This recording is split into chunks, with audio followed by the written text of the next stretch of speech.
sudut berelasi. Tonton terus videonya ya. Nah, ada yang ingat sudut dalam satu putaran ada berapa derajat? Ya, 360.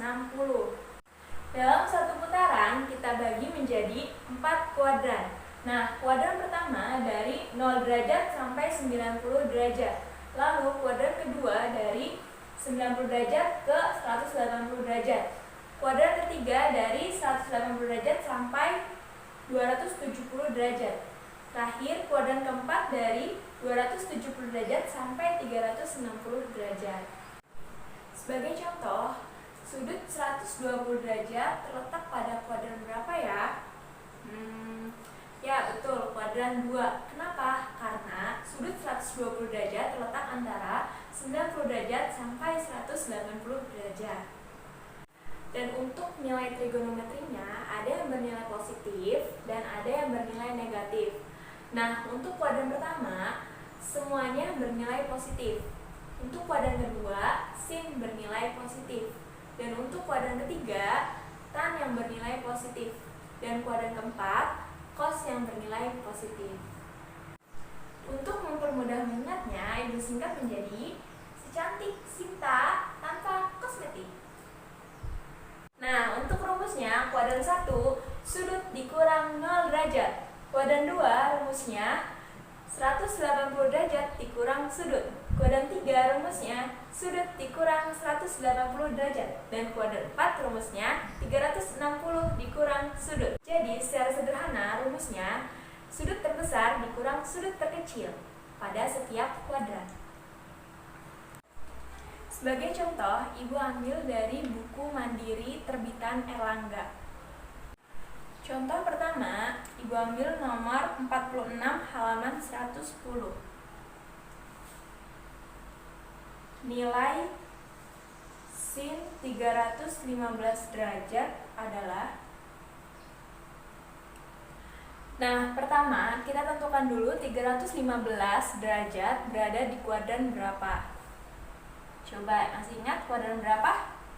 Ya, kuadran 4. Di kuadran 4, sin bernilai apa? Secantik Sinta tanpa kosmetik. Berarti cos yang bernilai positif. Jadi, sin bernilai negatif. Sin 315 derajat sama dengan negatif. Nah, negatif kan? Sin rumusnya pada kuadran 4 berarti 360 derajat dikurang sudut. Sudutnya 315 derajat.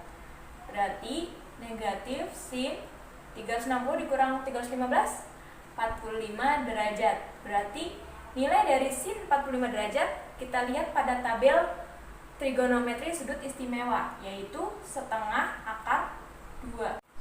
Untuk contoh soal nomor 2, ibu ambil dari nomor 48 halaman 110. Nah, untuk menjawab soal tersebut, kita harus mengubah ukuran radian menjadi ukuran derajat. Nah, pertama, berarti cos 5pi per 6 sama dengan cos 5 pi berapa derajat? Ya, 180 derajat per 6. Berarti cos 18 bagi 6 bisa kan? Sama-sama bagi 6, berarti ini 3. 5 kali 3, 15. Tambah. Nah, kita tentukan dulu 150 derajat terletak pada kuadran berapa? Ya, kuadran 2. Pada kuadran 2, cos bernilai secantik Sinta tanpa kosmetik. Berarti sin yang bernilai positif. Jadi, cos bernilai negatif. Negatif cos. Nah, rumus pada kuadran 2 berarti 180 derajat dikurang sudut. Sudutnya 150 derajat. Nah, kita kurang. Berarti negatif cos 180 kurang 150, 30 derajat. Nah, kita lihat lagi pada tabel trigonometri sudut istimewa. Cos 30 derajat berapa? Setengah akar 3. Gimana pembelajaran hari ini? Gampang kan? Nah, semoga video ini dapat membantu kalian belajar di rumah. Oke, ibu akhiri. Wassalamualaikum warahmatullahi wabarakatuh.